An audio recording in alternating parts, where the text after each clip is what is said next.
o imposto de importação. Primeira característica que eu quero que vocês saibam é que ele é submetido ao lançamento por homologação. O que é que significa? Devem lembrar também que a gente já tratou do lançamento. O lançamento por homologação é aquele em que o sujeito passivo declara, submete à legislação aquilo que ele declara e realiza o pagamento. Basicamente, então, ele diz o que deve, por que deve, quanto deve e paga. Isso fica submetido a uma homologação do fisco. Por isso que se dá o nome de lançamento por homologação ou autolançamento. O próprio contribuinte que faz tudo para que esse lançamento ocorra. Relembrando mais uma vez, porque a gente já relembrou algumas vezes. Se o sujeito passivo declarar ou pagar a menor, o que é que acontece? O fisco pode realizar um lançamento suplementar de ofício. Um lançamento de ofício da diferença, um lançamento integral do valor total, no caso, por exemplo, em que um contribuinte não faz nada, ou só declara e não paga. Então, é possível ainda o fisco atuar além da mera homologação, né, validando ou ficando ciente ali ocorrendo o prazo decadencial para um lançamento suplementar, ou um lançamento de ofício. Ou o fisco pega e fala, ó, homologado aqui uma parte, a outra parte tá faltando o tributo. Então, vou fazer o lançamento de ofício. O imposto de importação é exceção à legalidade, exceção à anterioridade e a noventena, ele tem esse caráter extrafiscal. Lembre, imposto de importação tem caráter extrafiscal. E quando a gente fala em exceção à legalidade e imposto de importação, eu quero que vocês se recordem também que tratamos sobre isso quando falamos do princípio da legalidade.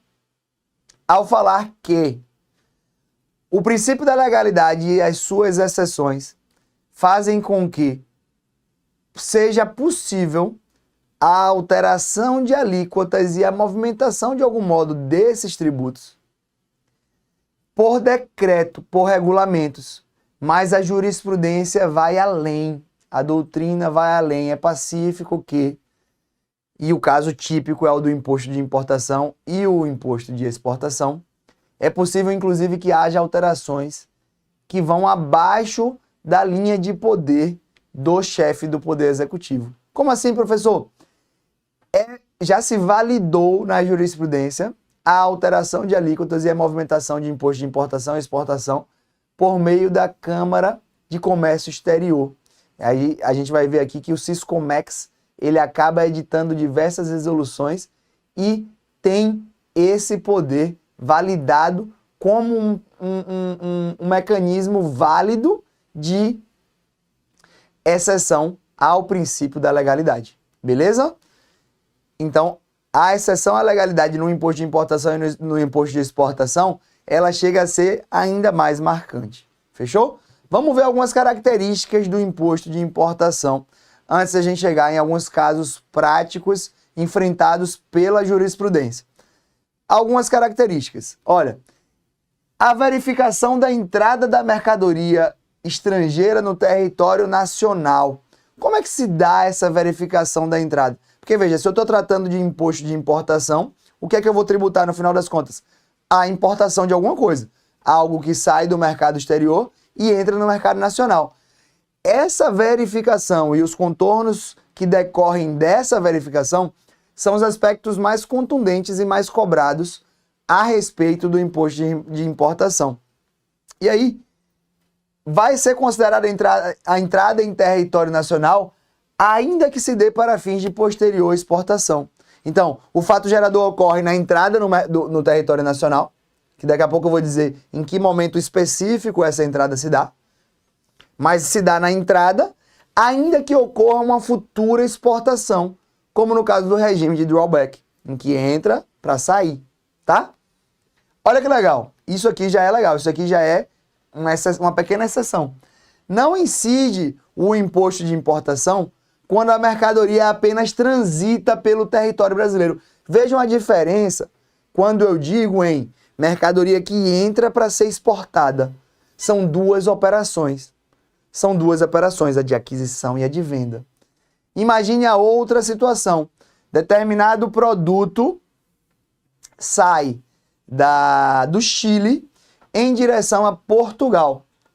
E ele para no Brasil para uma escala rápida ali, troca de avião, para pegar um avião maior, sei lá, reabastecimento, enfim.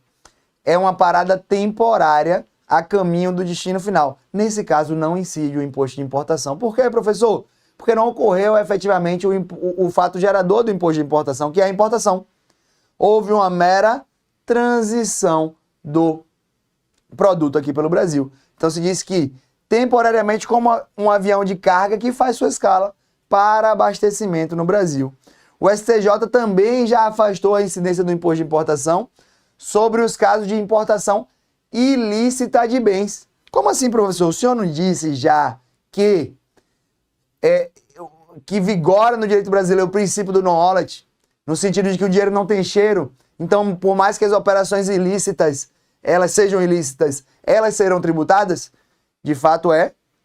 Porém, no caso do imposto de importação, o STJ entende que, como há a aplicação da pena de perdimento de bens, não poderia haver também a incidência do imposto de importação, já que, no final das contas, essa importação ilícita não se perfaz definitivamente com a entrega da mercadoria ao particular, ao comprador.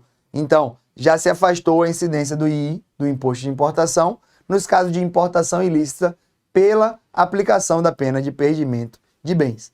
Agora, o que importa, e o que cai muito, é a ideia do desembaraço aduaneiro. A mercadoria entra no território nacional, por um porto, por um aeroporto, ela precisa ter um desembaraço aduaneiro, uma liberação, para que então ela efetivamente transite pelo mercado nacional. O desembaraço aduaneiro é o fato que representa a efetiva entrada da mercadoria no território nacional. É o desembaraço aduaneiro, então, esse marco representativo da ocorrência do fato gerador. E aí eu vou trazer alguns casos para vocês. No caso em que o desembaraço aduaneiro de bagagem, o conhecimento de carga não continha o nome do proprietário ou do possuidor desse bem, a ordem de frete preenchida à mão, serve como prova da propriedade ou da posse da mercadoria. Decisão do Superior Tribunal de Justiça. Muito interessante. Carinha de prova. E aí, o que é que fixa o momento da incidência do imposto? É a entrada do bem no território nacional. Isso se dá na data do registro da repartição aduaneira competente, da declaração apresentada pelo importador. E a súmula vinculante 48 diz o quê? Na entrada da mercadoria importada do exterior, é legítima a cobrança do ICMS por ocasião do desembaraço aduaneiro. Vejam, se cobra o ICMS em importação no desembaraço aduaneiro. A gente vai tratar disso na aula de ICMS em breve. Mas a cobrança é possível no próprio desembaraço aduaneiro do ICMS importação, porque ali é o momento em que a administração tributária, o fisco, tem a possibilidade de fazer o bem entrar no território nacional, já quitado, digamos assim, ou permitir que ele entre representando já a omissão do pagamento de um tributo. Por isso que o fisco faz essa barreira. Olha o que o STF decidiu, STF, no tema 1042. É constitucional a vinculação do despacho aduaneiro ao recolhimento de diferença tributária apurada por arbitramento. Qual é a dúvida aqui? Veja, eu vou fazer o desembaraço aduaneiro. O cara não pagou o tributo inteiro. Aí eu falo, filho, eu vou vincular. Na verdade, eu só faço o despacho aduaneiro se você pagar a diferença. Aí o cara fala, opa. Isso se chama sanção política, súmula 323 do STF. Como assim sanção política? Já expliquei aqui no curso também. A sanção política é uma forma adotada pela administração pública ilegal, indevida, de cobrança de tributo. Ela se utiliza dos seus mecanismos de poder, do seu poder de império, da sua força imperativa, para cobrar do contribuinte por meio ilícito um determinado tributo. Dá um exemplo, professor. Caso típico da apreensão de mercadorias. Determinado contribuinte transporta um caminhão de soja. A autoridade fiscal para aquele caminhão de soja fala, cadê a nota fiscal? O cara fala, tá aqui, nota fiscal. Deixa eu conferir, foi pago o tributo, foi pago o tributo. Beleza, tá tudo certo com o seu caminhão. Porém, amigão, você não pagou um tributo passado. Mês passado você passou aqui, a gente não viu, depois descobrimos pelos sistemas que você está devendo 1 milhão de ICMS.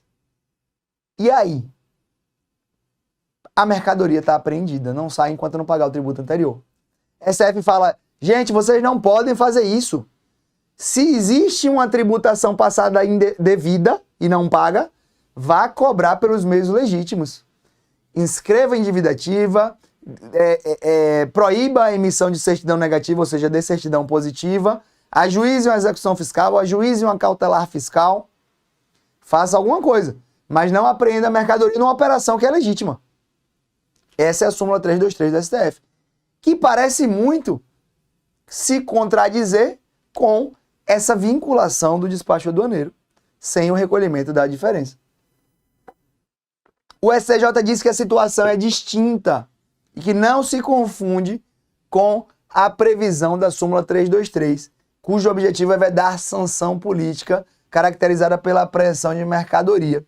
Aqui, segundo o Supremo, apesar de muito se assemelhar, a ideia é de que somente poderá ocorrer o despacho aduaneiro se tiver legítima toda a cadeia tributária daquele bem. Então ele só entra no território nacional se ele não estiver com nenhuma ilegalidade, se ele estiver efetivamente quitado.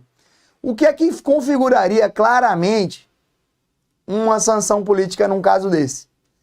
Se eu não permitisse o despacho aduaneiro com base em dívidas pretéritas do contribuinte. O caso aqui é o impedimento de...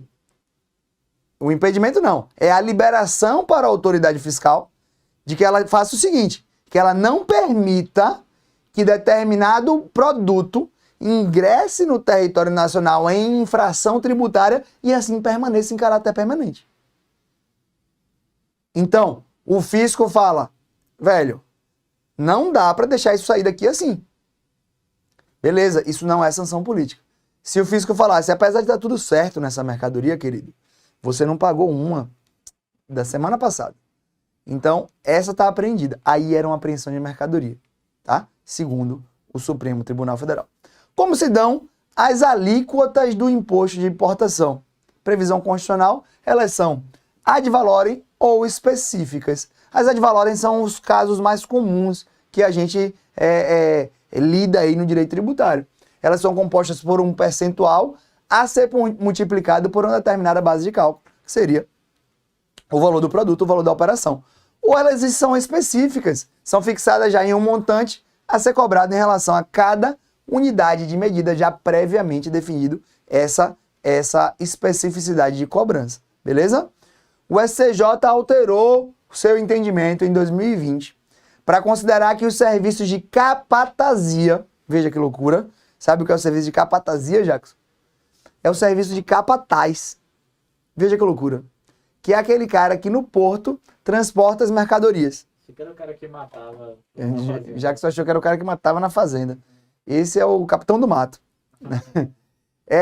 Então, o serviço de capatazia, tô brincando, viu, gente? O cara não é o capataz de ninguém, não. Mas o serviço de capatazia, isto é, a atividade de movimentação de mercadorias dentro do porto, e obviamente hoje em dia não é só carregar nas costas, estão incluídos na composição do valor aduaneiro e integram a base de cálculo do imposto de importação.